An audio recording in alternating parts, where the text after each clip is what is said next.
local nonprofit has a new way to help teach history. Connor Magliozzi has the story from Union. Matt Blazik is the founder of History Live Northeast, a nonprofit that provides interactive history presentations. We travel to schools, libraries, anywhere really that anybody wants to have us come in and do stuff. I've spoken at a brewery before, and we bring interactive, engaging, and a lot of times project-based history programs to the classroom. There's more than one type of learner out there.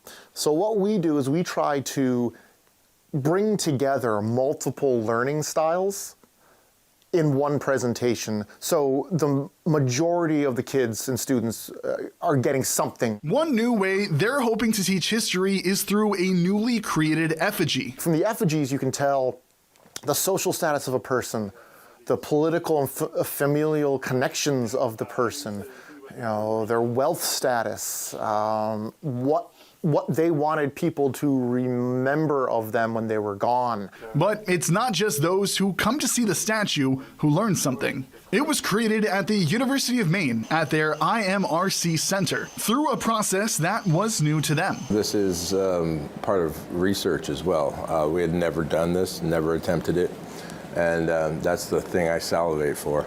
At first they wanted to 3D print it, but we don't have a 3D printer that big. And I've always actually wanted to do a life-size CNC sculpture, which means that we're going to have to use the layering process. So I talked them into that because that's something I always wanted to do. Matt dressed in armor and served as the model for the scan. And after a 3-year process, it finally came to life. And he hopes that the educational value of the piece exceeds more than just learning about history. If we can teach people to be able to pull out those signifiers from something like this, then we can teach them how to pull out those same signifiers from something like a cup or a pottery jar or something small that they found, and apply the same principles of analysis of, what can you tell about the culture that had this? What can you tell about the social status of the person who may have owned it? That's what we're going to teach kids to learn. And then they can take those analytical skills moving forward and apply it to other things when it comes to history. Connor Magliozzi, WBI, TV5 News, Union.